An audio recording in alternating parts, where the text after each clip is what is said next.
Welcome to pickup power. Yeah, I'm sporting shorts, but it's like a lifestyle thing, isn't it? Got my weatherproof jacket in the middle of August, and we've got two lovely pickups. The Isuzu D-Max V-Cross and the Toyota Hilux Invincible X. I'm Ben Quirk, welcome to Planet Auto. Welcome to another pickup comparison. The D-Max, yes, we compared this with the Musso probably about 2 years ago, but this time we've got a Toyota Hilux. Now this one retails for around 35,000 and this one retails for closer to 47. But the thing with the Hilux is you can get two engines. So you can get a 2.4 and a 2.8. With this, you've just got the 1.9 throughout the range. Now whether you consider this as a family vehicle or not, I suppose is besides the point. They are, because they're now double cabs. Yeah, back in the day, you never had double cabs, you just had single cabs. But a double cab now offers something that, well, a highly spec'd car would. You get things like cruise control, and that's adaptive.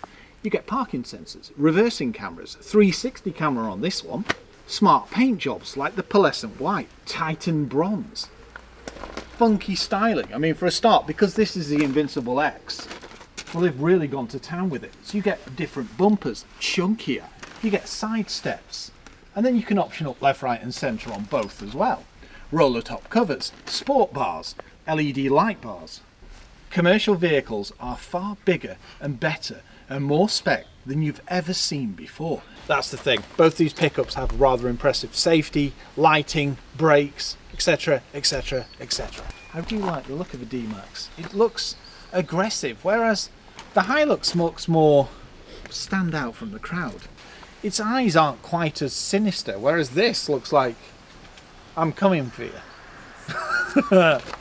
Now when it comes to the Hilux, there's quite a few options and trims. For a start, you can get, say, a single cab for around £32,000. Now ours retails for around 47, but you get the Titan bronze colour, that's about 750 quid.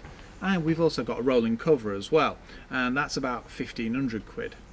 Now if you go for a higher spec, say the Invincible or the Invincible X, you get things like side steps as standard. Also, you get chunkier styling. It's more muscular, it's more aggressive. Chrome additions here, and yeah, a front camera.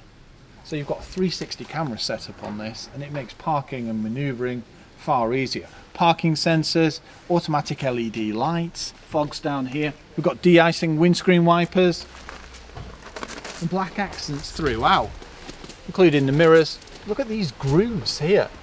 It's design cues like that that made me think, ooh, that's a bit nice. Side steps. Yeah, they've probably got a load limit, but I'm sure if I bounce up and down, yeah, it's pretty good. You'll see cladding throughout on this vehicle that gives it a really off-roady look. Even things like black side steps. And in Titan bronze, it looks rather sinister. I also think it looks rather smart with the black alloys. So let's take a deeper look at the D-Max. When they did this facelift, I was just like, whoa, that is aggressive. It looks like Halloween edition, especially with these toothy pegs here. More LED lights, and they're automatic. And two sets of spot fogs, whatever you want to call them. No front camera on this, but you do have parking sensors. Now if you look at this, it flares out, but there's no cladding. And it gives it a really clean look, especially in this pearlescent white coloured accent. So mirror caps and door handles. More black alloys. And yeah, ours are a bit muddy because we've already been off-roading. Both pickups have got a rather impressive ride height. The rear diffs have got decent ground clearance too, and the wading depth. They're just under a metre on both. Selecting 4x4 in one of these is really easy. It's not like it used to be with turning hubs and all types of things on, say, early Land Rovers. With this, you have a rotary dial, and you can literally turn it from 2 high to 4 high to 4 low. And then if you want to get really into the grungy mud, etc., and start wheel spinning and, well, stop wheel spinning and really firm your vehicle up, then you can lock the rear diff. You've also got descent control on both models. Now the overall shape, yeah, very similar. I mean, you can see different design cues. Yeah, it certainly looks a rugged pickup. They've both got keyless entry. Now you don't get leather seats, but you get faux leather. They're comfortable, they're supportive, they're heated, and both have electric driver's seats. You even get dual zone climate control. Let's take a look inside the Hilux. trimmed extremely well. Infotainment screen, Apple CarPlay, Android Auto, DAB radio, and there's the manual box. Yeah, you'll find hard plastics, but that's for robustness. Easy to clean. Padded areas though. Comfy supportive seats, cup holders, even an armrest. In the rear, well, decent space and mood lighting. Padded armrest, there's even coat hooks that you can roll out. Doesn't look the biggest in the back, but I can quite easily sit in the back of a pickup. Let me demonstrate.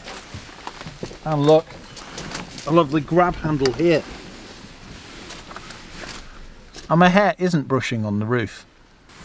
Looks like I've been sat in the front. But even like this, I mean, this seat is a fair way back. I've still got decent leg room and I can get my feet under the seats.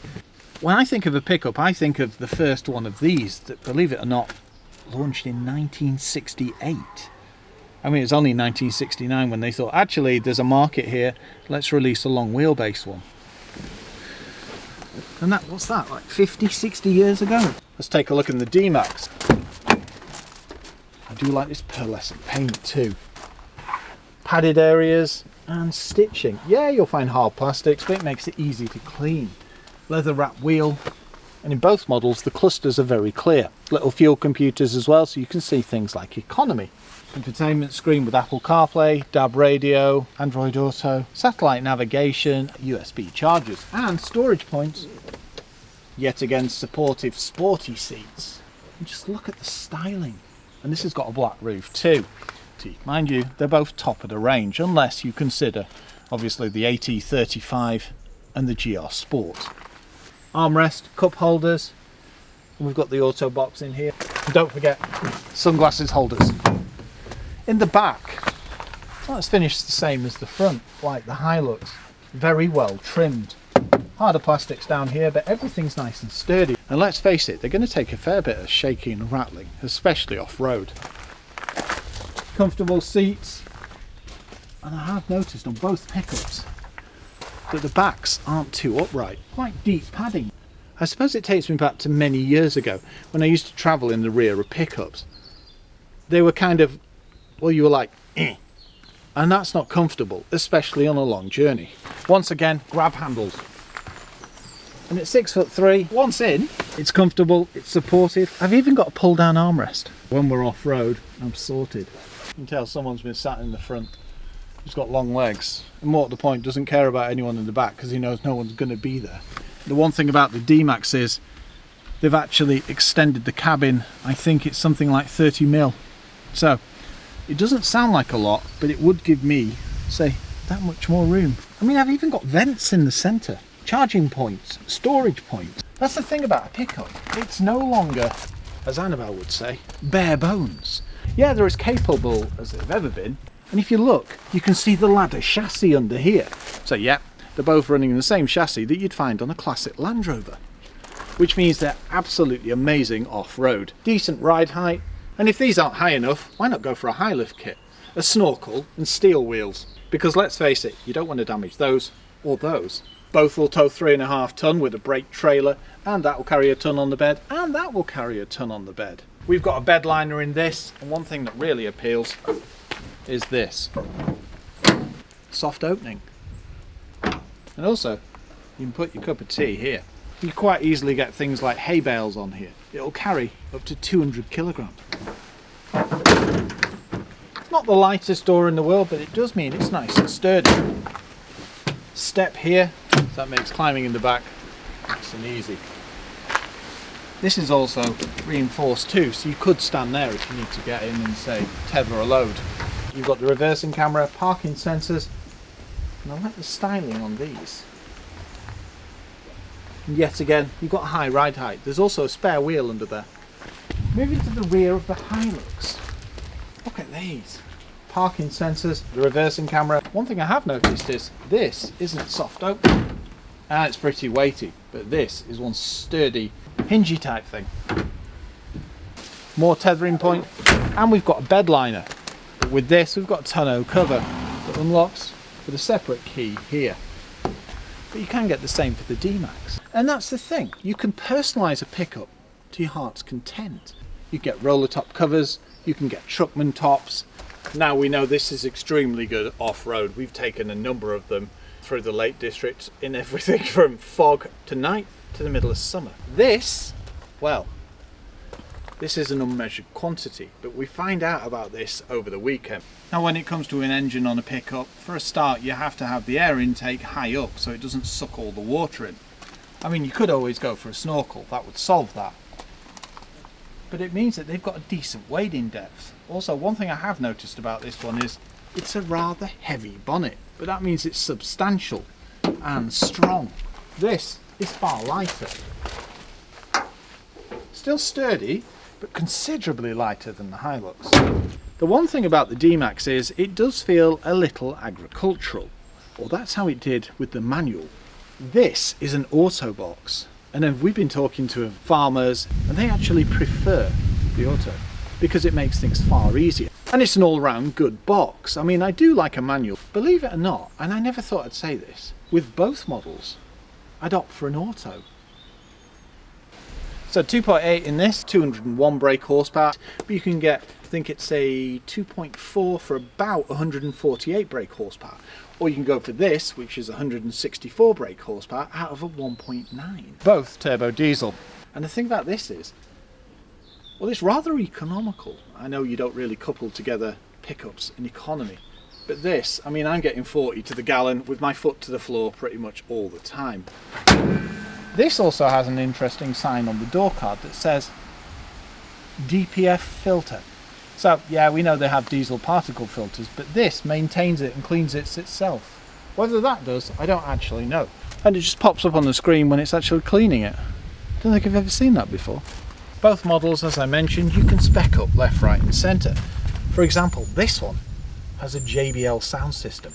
Speakers mounted here, there and everywhere, and the sound is amazing. I suppose what it boils down to is which pickup you like. I mean, for a start, you've got the Ssangyong Musso. Yeah, the Nissan Navara's gone, but you've got the Ford Ranger.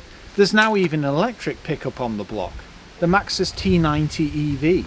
And I suspect it's not going to be long until we start seeing that, and this, with fully electric powertrains. But for the time being, diesel is trusted by so many people. I know, it's the bad guy, but it offers relatively good economy, and you can get some really torquey engines. The best bet is to go out and drive pretty much all of them. They all offer something different.